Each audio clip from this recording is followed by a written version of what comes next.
Hello everyone, I am your commerce educator Dheeraj. Welcome to our online classes. Students, today we will discuss about what is commerce. Commerce क्या है? After 10th class हमारे सामने सबसे major issue आता है कि sir हम arts लें, कॉमर्स लें या साइंस लें, क्योंकि ये तीन स्ट्रीम होती हैं जिनमें से हमें एक सेलेक्ट करनी होती है। मेरा ये मानना है कि स्टूडेंट्स को कोई भी सब्जेक्ट या कोई भी स्ट्रीम चूज करने से पहले ये देखना चाहिए कि उसको इंटरेस्ट किस चीज़ में है, और जिस चीज़ में उसका इंटरेस्ट है वही सब्जेक्ट उसको सेलेक्ट करना चाहिए। जो डॉक्टर बनना चाहता है या इंजीनियर बनना चाहता है वो साइंस फील्ड में जाए, और अगर कोई गवर्नमेंट जॉब वगैरह में इंटरेस्टेड हो, history, geography, political science, SST जिसको अच्छी लगती हो या उसमें दिलचस्पी हो जिसकी, उसको आर्ट्स स्ट्रीम में जाना चाहिए। और जो फ्यूचर में कोई ट्रेड करना चाहे, बिजनेस एक्टिविटीज करना चाहे, फाइनेंस से रिलेटेड काम करना चाहे, या बिजनेस मैन बनना चाहे, या सीए बनना चाहे, चार्टेड अकाउंटेंट बनना चाहे, उसको कॉमर्स स्ट्रीम में आना चाहिए। जिसका माइंड एज ए बिजनेस के लिए बना हो, जिसको इंटरेस्ट है प्राइवेट सेक्टर में जाने का, वो उसको बिजनेस में यहाँ पर कॉमर्स फील्ड में आना चाहिए। कॉमर्स एक क्रिएटिव सब्जेक्ट है। यहाँ बहुत सी चीज़ें हम डिस्कस करेंगे आज के कॉमर्स में, क्या हम स्टडी करेंगे और आगे कॉमर्स का क्या स्कोप वगैरह है, सब कुछ के बारे में हम बात करेंगे। तो फर्स्टली मैं यही कहूँगा, ये इंटरेस्ट बेस्ड कोर्सेज हैं। यहाँ पर हम सिर्फ ये ना देखें कि हाँ आर्ट्स नहीं तो कॉमर्स ले लेते हैं, कॉमर्स नहीं तो साइंस ले लेते हैं, नहीं।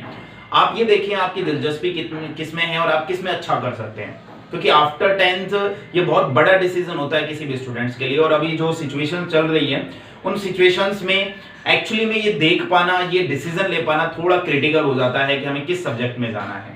बट फिर भी मेरी एक बेस्ट एडवाइस है कि आप किसी बिजनेस फील्ड में जाना चाहते हैं या प्राइवेट जॉब्स करना चाहते हैं और अच्छा पैकेज लेना चाहते हैं, प्राइवेट सेक्टर में आपका बहुत अच्छा रुझान है, तो आप इस फील्ड में आए तो बहुत अच्छा है। और भी मैं कॉमर्स के आपको बेनिफिट बताऊंगा यहाँ पर कि क्या क्या बेनिफिट है। मेनली आर्ट्स तो गवर्नमेंट जॉब्स के लिए होता है, और यहाँ पर स्टडी होती है बहुत मेजर इशू किसी सब्जेक्ट की, जैसे पॉलिटिकल साइंस, हिस्ट्री, ज्योग्राफी, आपके हिंदी, इंग्लिश, सोशोलॉजी, साइकोलॉजी, ये सारे सब्जेक्ट आर्ट्स में होते हैं। साइंस में सब जानते हैं, फिजिक्स, केमिस्ट्री, मैथ्स होती है, बायो होती है, तो ये सब साइंस में होते हैं। बात करते हैं कॉमर्स की, तो फर्स्टली मैं आपको बताना चाहूँगा कि कॉमर्स किस स्टूडेंट्स के लिए है। कॉमर्स उन स्टूडेंट्स के लिए है जो किसी भी बिजनेस को करने में इंटरेस्टेड हो, किसी फाइनेंस से रिलेटेड वर्क को करने में इंटरेस्टेड हो, या वो अपने फ्यूचर में खुद का कोई ऑर्गेनाइजेशन ओपन करने में इंटरेस्टेड हो, या कोई भी ऐसा काम वो करने में इंटरेस्टेड हो जिसमें उनकी दिलचस्पी हो, जिसमें वो खुद अपनी क्रिएटिविटी को बनाना चाहें। वैसे कॉमर्स में बहुत सारे फ्यूचर्स आप देख सकते हैं, जैसे आप सीए बन सकते हैं, चार्टेड अकाउंटेंट होता है, सीएस होता है, कंपनी सेक्रेटरी होता है, सीडब्ल्यूए कॉस्ट अकाउंटेंट होता है यहाँ पर, इसमें जो अपन बनते हैं और अच्छे पैकेजेस मिलते हैं यहाँ पर। इनमें आप कॉमर्स से एलएलबी भी कर सकते हैं, आप कॉमर्स से बीएड भी कर सकते हैं, आप एक अच्छा अगर प्रोफेशन टीचिंग का सेलेक्ट करते हैं तो यहाँ से आप टीचर भी बन सकते हैं। अगर आप कॉलेज प्रोफेसर बनना चाहते हैं, लेक्चरर बनना चाहते हैं, तो यहाँ पीएचडी वगैरह करके आप वो भी आगे फ्यूचर देख सकते हैं। आफ्टर 10th क्लास 11th और 12th आपके 2 क्लासेस होती हैं। देन आफ्टर ग्रेजुएशन होती है जिसको हम बीकॉम बोलते हैं, 12th + 3 होती है वो, मतलब 12वीं क्लास 12th के बाद आपके 3 साल की वो ग्रेजुएशन होती है, उसके बाद 2 साल की मास्टर्स की डिग्री होती है आपकी। तो इस तरीके से ये जर्नी रहती है। 12th के बाद कुछ डिसीजंस आपको लेने पड़ते हैं, क्योंकि कॉमर्स का फील्ड थोड़ा सा वाइड है। और मैं ये कह सकता हूँ, क्योंकि मैं एज ए कॉमर्स एजुकेटर हूँ, तो मैं ये कह सकता हूँ कि कॉमर्स जिस पर्सन ने भी लिया है वो पर्सन जिंदगी में कभी खाली नहीं बैठ सकता। कहने का मतलब है बेरोजगार नहीं हो सकता, अनएम्प्लॉयमेंट नहीं हो सकता उसका, बिकॉज वो हमेशा सर्वाइव करता रहेगा। उसका जो माइंड लेवल होता है, जो उसकी एक्टिविटीज होती है, और जो उसका वे ऑफ थिंकिंग होती है, वो क्रिएटिविटी वाली होती है। मैं ये 100% श्योर हूं कि एक साइंस स्टूडेंट और एक आर्ट्स स्टूडेंट से मोर देन क्रिएटिविटी होती है कॉमर्स स्टूडेंट में, क्योंकि वहां पर वो कैलकुलेशन बेसिस पर वर्क करता है, डाटास पर वर्क करता है। वो जो फाइनेंस होता है ना, मनी होता है, मॉनेटरी वैल्यूज को समझता है, मॉनेटरी टर्म्स को समझता है, और जो पर्सन मॉनेटरी टर्म्स को समझता है वो एक्चुअली में एक सक्सेसफुल पर्सन होता है अपनी होल ओवर लाइफ में। अब बात ये आती है कि सर कॉमर्स का कैसे बेनिफिट होता है। देखो, मैं ये मानता हूं कि आज कोई भी, अगर मैं हॉस्पिटल की बात करूं, या मैं स्कूल की बात करूं, या मैं किसी भी ऑर्गेनाइजेशन की बात करूं, वो सब अगर मैं एक मेजरमेंट करूं ना, तो ये सब all of the part is related to commerce.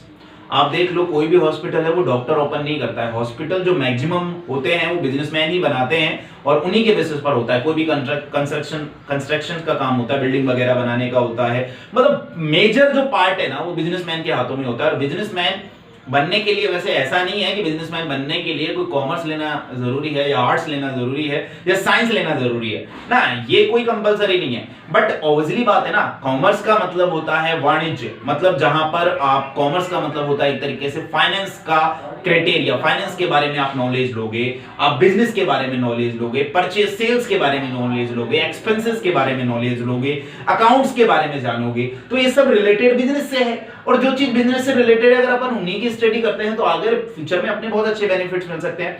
आप कॉमर्स में एमबीए कर सकते हो, मैनेजर बन सकते हो, सॉफ्टवेयर इंजीनियर बन सकते हो, कॉमर्स लेके आप बहुत से स्कोप है, कॉमर्स में स्कोप्स की कमी नहीं है। आप गवर्नमेंट जॉब की भी आगे प्रिपरेशन कर सकते हो, आप एक इनकम टैक्स ऑफिसर भी बन सकते हो वहां पर। तो मेजर पोर्शन कवर करता है कॉमर्स। मैं कहता हूं स्कोप की अगर मैं बात करूं तो कॉमर्स में स्कोप मोर देन है आर्ट्स एंड साइंस से, बिकॉज कॉमर्स का बंदा कुछ ना कुछ कर लेगा और अपना जो भी अर्निंग है वो कुछ ना कुछ गेन करेगा और अपनी लाइफ में सरवाइव कर सकता है। बट चलो ये तो मैंने आपको थोड़ा सा नॉलेज दिया कॉमर्स के बारे में। एक्चुअली मैं ये सब बताना इसलिए जरूरी है क्योंकि काउंसलिंग आपकी हुई नहीं है बहुत अच्छे से और मैं नहीं चाहता कि वो काउंसलिंग में आपको दिक्कत आए, आपको कॉमर्स के बारे में जानने को मिले, आप इनके बारे में जानें कि कॉमर्स क्या है। आप नेट पे भी सर्च करें, गूगल करें कि कॉमर्स में क्या है, क्या कॉमर्स होता है, क्या क्या है, ये सारी चीजें। और आप मेरे से तो जुड़ ही रहे हैं तो यहाँ मैं आपको बताता रहूंगा कि कॉमर्स में क्या है। हर 2 या 3 डेज के बाद एक मैं वीडियो अलग से यहाँ शेयर करूंगा, उसमें मैं आपको इंपॉर्टेंस बताऊंगा कॉमर्स की कि हम क्या क्या स्टडी करेंगे फ्यूचर में और कॉमर्स के क्या क्या रोल आगे इंक्रीज होते जाएंगे। क्योंकि होता यही है कि जब हम कोई सब्जेक्ट सेलेक्ट करते हैं तो एक्चुअली में हमें पता ही नहीं होता उस सब्जेक्ट में एक्चुअली में है क्या। और खास तौर से कॉमर्स में ये बहुत ज्यादा बड़ी प्रॉब्लम आती है, बिकॉज क्या साइंस हमने पढ़ रखा है, पहले भी हमने देख रखा है साइंस के बारे में, हमने एसएसटी और ये आपके पॉलिटिकल साइंस, हिस्ट्री है, ये भी पढ़ रखी है उसमें। तो आर्ट्स के बारे में भी हमें हल्की फुल्की नॉलेज है, but commerce is new for you. So अब हमारे लिए कोई चीज अगर नहीं है, न्यू है, तो ऑब्वियसली बात है हमें उसकी नॉलेज होनी चाहिए। तो मैं वीक में 1 टाइम या 2 टाइम, जितना भी मेरे पास टाइम अवेलेबल होगा उस टाइम के अकॉर्डिंग 1 या 2 टाइम्स आपको कॉमर्स के बारे में जरूर बताऊंगा कि कॉमर्स में स्कोप्स क्या है और कॉमर्स क्यों लेना एक अच्छा ऑप्शन होता है किसी भी स्टूडेंट के लिए। ठीक है, चलो नाउ लेट्स अंडरस्टैंड। फर्स्टली मैं बता रहा हूं आपको कि कॉमर्स क्या होता है। कॉमर्स का मतलब होता है जिसमें स्टडी की जाती है ट्रेड की, बिजनेस एक्टिविटीज की, फाइनेंस की, आपके इकोनॉमी की, जिसमें इन सब की क्या की जाती है, स्टडी की जाती है। जो इनसे रिलेटेड होते हैं, जिनसे इनका रिलेशन होता है, वो कहलाता है कॉमर्स। उसको हिंदी में बोलते हैं वाणिज्य। ठीक है, अब ये बात आती है सर हमारी जो 11th क्लास है और हमारी जो 12th क्लास है, हम उसमें क्या क्या स्टडी करेंगे। आफ्टर 12th क्लास थोड़ा सा पैटर्न चेंज होता है, बट मैं 11th और 12th की बात कर रहा हूं तो मैं यही इसके बारे में डिस्कस करूंगा कि सर 11th और 12th क्लास में हम क्या डिस्कस कर रहे हैं। तो ये आरबीएससी के अकॉर्डिंग है। देखो आपके 5 सब्जेक्ट होंगे यहाँ पर, there are 5 subject, Hindi, English, ये दोनों सब्जेक्ट आपके साइंस में भी होता है, आर्ट्स में भी होता है, कॉमर्स में भी होता है, ये कंपलसरी सब्जेक्ट है। देन उसके बाद होता है एक बीएसटी, एक होता है अकाउंटेंसी। ये 2 सब्जेक्ट फिक्स होता है, एक तो बीएसटी और एक अकाउंटेंसी। बीएसटी की फुल फॉर्म होता है बिजनेस स्टडीज। जो पास्ट ईयर्स थे उनमें इनके नाम हमेशा चेंज होते हैं। बीएसटी को बिजनेस स्टडीज भी बोलते हैं, बिजनेस मैनेजमेंट भी बोलते हैं, बिजनेस ऑर्गेनाइजेशन भी बोलते हैं। मतलब 2008 की बात करूं तो बिजनेस ऑर्गेनाइजेशन इसका नाम था। 2012 की मैं बात करूं तो इसी बुक का सेम नाम बिजनेस मैनेजमेंट कर दिया था। देन 2016-17 के आफ्टर इसका नाम बिजनेस स्टडीज कर दिया। BST short form, full form है बिजनेस स्टडीज, व्यवसाय अध्ययन या व्यावसायिक अध्ययन। तो यहां पर बीएसटी की फुल फॉर्म है बिजनेस स्टडीज, व्यवसाय अध्ययन। अब बात आती है 4th सब्जेक्ट, इसकी बाद में बात करूंगा। 5th सब्जेक्ट है अकाउंटेंसी, जो मेरा सब्जेक्ट है, जो प्रैक्टिकल सब्जेक्ट है, जो मैं आपको यहां पर स्टडी कराऊंगा। तो हमारा जो सब्जेक्ट रहेगा वो अकाउंटेंसी रहेगा, लेखा शास्त्र रहेगा। तो हम पूरे ईयर, हमारे 2 साल जो भी 11th 12th होगी, 2 इयर्स, हम इसी के बारे में डिस्कस करेंगे। तो इसके बारे में तो जब हम डिस्कस करेंगे तो मैं आज इसके बारे में कम डिस्कस करूंगा, लेकिन मैं आपको इन दोनों सब्जेक्ट के बारे में जो नॉलेज है वो बताऊंगा। कॉमर्स में टोटल 5 सब्जेक्ट होते हैं, हिंदी इंग्लिश कंपलसरी होते हैं। उसके बाद there are 3 optional subject, BST and accountancy, business studies and accountancy, लेखा शास्त्र। इसके बाद ये मैंने आपको यहाँ पर 4 सब्जेक्ट्स मेंशन कर रखे हैं 1 2 3 4। इन 4 में से कोई भी 1 सेलेक्ट करना होता है आपको। आरबीएससी ने एक फैसिलिटी प्रोवाइड कराई है, आपको एक सुविधा प्रोवाइड कराई है कि इन चारों में से कोई एक सब्जेक्ट आप सेलेक्ट कर सकते हो और उसके बेसिस पर हम आगे कंटिन्यू करते हैं। तो मैं आपको बताना चाहूंगा, इकोनॉमिक्स होता है, मैथ्स होता है, इसमें टाइपिंग होता है और कंप्यूटर होता है, जिसमें इंफॉर्मेशन टेक्नोलॉजी के बेसिस पर भी हम इसको जानते हैं। इकोनॉमिक्स, मैथ्स, टाइपिंग, कंप्यूटर, इन 4 में से कोई भी एक सेलेक्ट करना पड़ता है। मैं आपकी नॉलेज के लिए बता देता हूं, ये चारों आपको नहीं पढ़ने हैं। हमें हिंदी पढ़ना है, इंग्लिश पढ़ना है, बीएसटी पढ़ना है, अकाउंटेंसी पढ़ना है, 4 तो ये हो गए, और इनमें से कोई भी एक सब्जेक्ट आप सेलेक्ट करोगे और उसकी स्टडी करोगे। मैक्सिमम स्टूडेंट्स इकोनॉमिक्स सेलेक्ट करते हैं क्योंकि ये हमारे फ्यूचर में भी काम आती है, और उसके बाद अगर कोई करता है तो कंप्यूटर वाला ऑप्शन है उनके पास, जिसको अपन इंफॉर्मेशन टेक्नोलॉजी के बेसिस पर भी बोलते हैं। इंफॉर्मेशन टेक्नोलॉजी बेसिस पर नाम इसका है, सूचना प्रौद्योगिकी बोलते हैं हिंदी में। कंप्यूटर से रिलेटेड ये सब्जेक्ट है, जिसमें हम जावा वगैरह के बारे में पढ़ते हैं। मेरी पर्सनल एडवाइस है कि अगर कोई स्टूडेंट्स इंटरेस्टेड है कॉमर्स में नॉलेज लेने के लिए, मतलब सिर्फ उसका ऑब्जेक्ट है कॉमर्स में नॉलेज, इकोनॉमिक्स पढ़ने के लिए, ये जानने के लिए किस तरीके से जो मनी होती है, मॉनेटरी टर्म्स होता है, उनमें कैलकुलेशंस की जाती है, तो ये सब्जेक्ट लेना सबसे हमेशा बेनिफिशियल होता है, क्योंकि ये हमेशा आपको पढ़ना ही पड़ेगा। अब नहीं पढ़ोगे तो आगे पढ़ना पड़ेगा, मतलब ये कंपलसरी है। आप अगर 11th 12th में नहीं अगर इनको लोगे, मान लो आपने 11th में 12th में ये ले लिया, तो भी आपको आफ्टर 12th क्लास ये रीड करना ही पड़ेगा, पढ़ना ही पड़ेगा, कंपलसरी है ये। तो जब हमें आगे पढ़ना है तो हम इसको पहले ही पढ़ लें। तो मेरी तो पर्सनल एडवाइस है कि इकोनॉमिक्स लेना इज द बेस्ट ऑप्शन। अगर आप हिंदी, इंग्लिश, बीएसटी, अकाउंटेंसी तो लोगे ही लोगे, ये कंपलसरी है, इसमें आपकी मर्जी नहीं चलेगी, लेकिन इनमें से अगर आप सेलेक्ट करते हो तो इकोनॉमिक्स लेना ज्यादा अच्छा है। लेकिन जो स्टूडेंट्स फ्यूचर में बनना चाहते हैं software engineer, software engineer word का नाम आपने सुना होगा, सॉफ्टवेयर इंजीनियर जो बनना चाहते हैं उनको यहां पर लेना चाहिए इंफॉर्मेशन टेक्नोलॉजी, कंप्यूटर। यहां पर कंप्यूटर लेने से वो फ्यूचर में इसका स्कोप बन जाते हैं, तो कंप्यूटर लेना बेस्ट ऑप्शन होता है। और आप ऐसा नहीं है कि यहां कंप्यूटर नहीं लोगे तो आगे नहीं ले सकते हो, आप आगे ले सकते हो। ऐसा नहीं है कि आप मान लो सॉफ्टवेयर इंजीनियर बनना चाहते हो तो आफ्टर 12th क्लास भी क्या हम बन सकते हैं, बिल्कुल बन सकते हैं, ठीक है। तो अगर लेकिन आपका पहले से ही फिक्स है तो आप कंप्यूटर ले सकते हो, अगर आपका पहले से ही फिक्स है तो आप कंप्यूटर ले सकते हो, बट इकोनॉमिक्स लेना इज बेटर, इन सबके मुकाबले इकोनॉमिक्स बेटर। टाइपिंग का कोई इसमें ज्यादा रोल है नहीं, मैथ्स का मैं नहीं मानता कि यहां नीड होती है, तो इन दोनों को अवॉइड करें। अगर आपको फिर भी कोई 2 सब्जेक्ट लेने हैं तो इन दोनों में से सेलेक्ट करें। फिर भी अगर मैं मेरी पर्सनल एडवाइस अगर आपको देता हूं तो ये इकोनॉमिक्स में आपको यहां पर प्रेफरेंस करूंगा। अब बात आती है हिंदी में क्या पढ़ेंगे, हिंदी के टीचर बताएंगे कि हिंदी में क्या पढ़ेंगे, मुझे नहीं पता। इंग्लिश में क्या पढ़ेंगे वो बेटर वे से जानते हैं, हिंदी इंग्लिश, क्योंकि मैं नहीं जानता इन सब्जेक्ट्स के बारे में, मैं तो सिर्फ मेरे सब्जेक्ट कॉमर्स के बारे में जानता हूं। मोस्टली मैं डिस्कस करूंगा अकाउंटेंसी के बारे में, बट मैं इनको इन तीनों की आपको थोड़ी थोड़ी नॉलेज दूंगा कि इनमें हम क्या क्या स्टडी करेंगे। मैं सिर्फ अकाउंटेंसी पढ़ाऊंगा आपको यहाँ पर। बीएसटी का मतलब होता है बिजनेस स्टडीज, व्यवसाय अध्ययन। अब जैसे इसका नाम ही लिख दिया व्यवसाय अध्ययन, बिजनेस स्टडीज, तो यहां पर हम सीखेंगे क्या, बिजनेस की स्टडीज करेंगे। अब सर बिजनेस की स्टडीज क्या है कि व्यवसाय का अध्ययन, व्यवसाय को कैसे कैसे किया जाता है, बिजनेस को किस तरीके से किया जाता है, बिजनेस में कौन से रूल्स फॉलो होते हैं, प्रिंसिपल्स फॉलो होते हैं, किन प्रिंसिपल्स के बेसिस पर, किन इंपॉर्टेंस के बेसिस पर बिजनेस को किया जाता है। तो इस बुक में हम पढ़ेंगे प्रिंसिपल्स। ये पूरी बुक थ्योरेटिकल है, इसमें हम प्रिंसिपल्स पढ़ेंगे, सिद्धांत जिसको बोलते हैं, कि बिजनेस करने के लिए किन रूल्स रेगुलेशंस को, किन प्रिंसिपल्स को, किन कैरेक्टरिस्टिक्स को, विशेषताओं को, इनके महत्व को समझेंगे, बिजनेस को समझेंगे कि बिजनेस के क्या टाइप्स हैं, कितने टाइप्स का बिजनेस होता है, बिजनेस होता क्या है, बिजनेस में प्रिंसिपल्स कौन से फॉलो होते हैं, और किस तरीके से हम बिजनेस में ग्रोथ कर सकते हैं, किस तरीके से हम बिजनेस को डेवलप कर सकते हैं, किस तरीके से हम एक सक्सेसफुल बिजनेसमैन बन सकते हैं, किस तरीके से हम प्रोडक्शन को इंक्रीज कर सकते हैं, उत्पादन बढ़ा सकते हैं।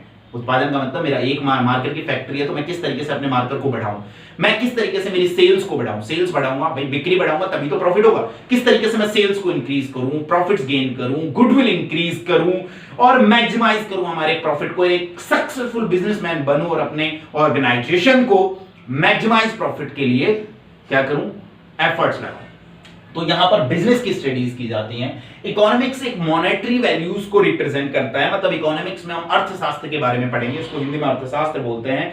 इसमें मतलब हम अर्थशास्त्र का मतलब हो गया अर्थ की डिटेल इसमें दी गई है। अर्थ मतलब एक तरीके से मनी, जो मॉनेटरी वैल्यूज है उनके बारे में यहां बताया है, किस तरीके से मनी में चेंजेस आते हैं, किस तरीके से हम उनकी कैलकुलेशंस करते हैं, और किस तरीके से बिजनेस में मतलब हमारे जो डेली रूटीन में किस तरीके से कोई भी चीज बिजनेसमैन में एक तरीके से कोई प्रोडक्शन इंक्रीज होता है तो दूसरा प्रोडक्शन डिक्रीज हो जाता है, एक प्रोडक्शन डिक्रीज होता है तो दूसरा इंक्रीज हो जाता है। तो इन शॉर्ट कहने का मतलब हम इसमें क्या स्टडी करेंगे, हम इसमें स्टडी करेंगे कि कौन सी ऐसी चीजें हैं जो मॉनेटरी वैल्यूज से रिलेटेड हैं, कैसे आता है एम्प्लॉयमेंट और अनएम्प्लॉयमेंट, क्या होती है हमारे कंट्री की जो गरीबी है। आपने पढ़ा भी होगा 10th क्लास में, जिसमें हम नेशनल इनकम के बारे में भी हमने डिस्कस किया है, जो आपकी पुअर लाइंस जो होती है गरीबी के बारे में भी हमने डिस्कस किया है। तो बहुत सारी 10th में भी हमने पढ़ी है, तो वही इकोनॉमिक्स है, बस इसमें थोड़ा लार्ज पोर्शन हो जाएगा।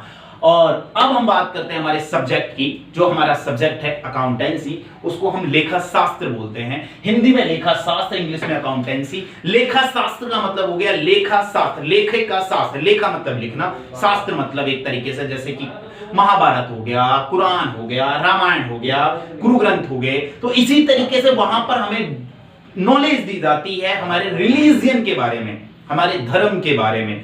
तो यहां पर जो लेखा शास्त्र है, अकाउंटेंसी है, उसमें हमें नॉलेज दी जाती है हमारी अकाउंट्स को किस तरीके से मेंटेन किया जाता है। स्टूडेंट्स, मैं बताना चाहूंगा कि यहां हम सीखते हैं कि बिजनेस में कौन से रूल्स रेगुलेशंस फॉलो होते हैं, प्रिंसिपल्स फॉलो होते हैं, और क्या इनकी इंपॉर्टेंस है, किस तरह से बिजनेस में प्रॉफिट गेन किया जाता है और गुडविल को इंक्रीज किया जाता है। और यहां हम मनी को मेजरमेंट करते हैं, फाइनेंस का हिसाब देखते हैं, और जो भी हमने कुछ ये किया है ना, उसका पूरा डिटेल एक कॉपी में, एक साइट में, एक नेटवर्क के रूप में अपन रखते हैं कि किस तरीके से उसको अपन कुल मिला के रिटर्न में कन्वर्ट करेंगे, वो हम अकाउंटेंसी में यहां पर डिस्कस करेंगे। वैसे ये बताने की बात नहीं है, आप किसी से भी कंसल्ट कर सकते हो। आपके कॉमर्स का सबसे इंपॉर्टेंट सब्जेक्ट अकाउंटेंसी है, बिकॉज ये वो सब्जेक्ट है जो आपको नॉलेज देता है प्रैक्टिकल पॉइंट ऑफ व्यू की। क्योंकि आप ये चीजें तो आराम से आपको आ भी जाएंगी, लेकिन ये जो अकाउंटेंसी है, इसमें जो कैलकुलेशंस होती हैं, जो डाटा एंट्रीज होती हैं, जो एंट्रीज होती हैं, या किस तरीके से किसी चीजों को मैनिपुलेट किया जाता है, किस तरीके से हम यहां पर एंट्रीज को डिस्कस करते हैं, हम किस तरीके से नोट करते हैं, तो ये सब इंपॉर्टेंट चीजें हम अकाउंटेंसी में डिस्कस करेंगे कि किस तरीके से कोई भी गुड्स परचेज करना, कोई भी गुड्स सोल्ड करना, कोई एक्सपेंसेस करना, एसेट्स परचेज करना, लायबिलिटीज पे करना, ये जो भी कुछ हम करते हैं एवरीथिंग, इसको किस तरीके से बुक्स में शो किया जाता है, मेंशन किया जाता है, प्रिपेयर किया जाता है, वो सब हम अकाउंटेंसी में सीखेंगे। अब अकाउंटेंसी में हम कौन कौन से चैप्टर के बारे में डिस्कस करेंगे। देखो, आरबीएसई हो, सीबीएसई हो, बुक कोई सी भी हो, डजंट मैटर, सीखेंगे यही टॉपिक्स। बस फर्क इतना सा हो सकता है कि किसी एक ही चैप्टर में दोनों कॉन्सेप्ट आ जाएं, दो चैप्टर में अलग अलग आ जाएं। कुल मिला के मैं यहाँ चैप्टर नहीं बता रहा हूं, मैं आपको ये बता रहा हूं कि हम यहाँ पर क्या क्या डिस्कस करेंगे। एक हम यहाँ पर सीखेंगे जर्नल, सेकंड लेजर अकाउंटिंग। ये एक तरीके से सिलेबस मान सकते हो आप अपनी बुक का, ये आप अपनी बुक का सिलेबस मान सकते हो। सभी स्टूडेंट्स अपनी बुक लेके आए, परचेज करके आए, और ताकि हम स्टडी स्टार्ट करें। कल हम सिलेबस के बारे में डिस्कस करेंगे डीपली कि किसमें क्या क्या होता है। बस आज मैं सिर्फ चैप्टर्स के नेम बता रहा हूं। Journal, ledger, accounting equation, trial balance, subsidy books, BOE bill of exchange, BRS bank reconciliation statement, financial statement और इनकम्प्लीट रिकॉर्ड्स। ये आपके चैप्टर हैं। इनके बारे में जो डिटेल है वो हम कल डिस्कस करेंगे कि क्या जर्नल होता है, क्या लेजर होता है, क्या अकाउंटिंग इक्वेशन होता है, क्या ट्रायल बैलेंस होता है, क्या सब्सिडी बुक्स होता है, क्या बिल ऑफ एक्सचेंज होता है, क्या बैंक रिकॉन्सिलिएशन स्टेटमेंट होता है, क्या फाइनेंशियल स्टेटमेंट होता है, क्या इनकम्प्लीट रिकॉर्ड्स होते हैं। इनके बारे में हम डिस्कस तो करेंगे, बट आज नहीं करेंगे। इनके बारे में डिस्कस हम कब करेंगे? Next day. अब नेक्स्ट डे डिस्कस करने से पहले मैं एक बार क्विक रिकैप दे देता हूं आपको कि सर कॉमर्स क्या है। कॉमर्स क्या है? कॉमर्स स्टडी है ट्रेड की, मतलब व्यापार की, फाइनेंस की मतलब वित्त मतलब पैसा, फाइनेंस की या बिजनेस एक्टिविटीज की, और इकोनॉमी की। इन सब की जो स्टडी की जाती है वो कॉमर्स कहलाती है। कॉमर्स में क्या किया जाता है? कॉमर्स में एक तरीके से अगर मैं ये कहूं इन शॉर्ट में कि किस तरीके से बिजनेस किया जाता है, बिजनेस में को करने का वे कॉमर्स कहलाता है। कैलकुलेशन बेसिस पर है, डाटा एनालिसिस बेसिस पर है। और अब कॉमर्स के अंदर आने वाले सब्जेक्ट कौन से हैं? There are 5 subject. First Hindi, English, BST और अकाउंटेंसी, ये फिक्स हैं। उसके बाद ये 4th नंबर पर जो है इनमें से कोई में से एक सब्जेक्ट सेलेक्ट करना पड़ता है। Economics is better. Then after accountancy में हम चैप्टर कौन से डिस्कस करेंगे? Journal, ledger, trial balance, accounting equation, subsidy books, bill of exchange, BRS, financial statement और incomplete record. I hope student आपको समझ में आया होगा कि कॉमर्स क्या है क्या नहीं है। मेरी ये एडवाइस है कि आप कहीं से भी देखें 2-5 मिनट के बारे में कॉमर्स के बारे में जानें और कॉमर्स क्या होती है उसके बारे में डिस्कस करें। और फिर भी आपको कोई भी डाउट हो, कोई भी प्रॉब्लम हो तो आप कंसल्ट कर सकते हैं मुझसे। Thank you so much students.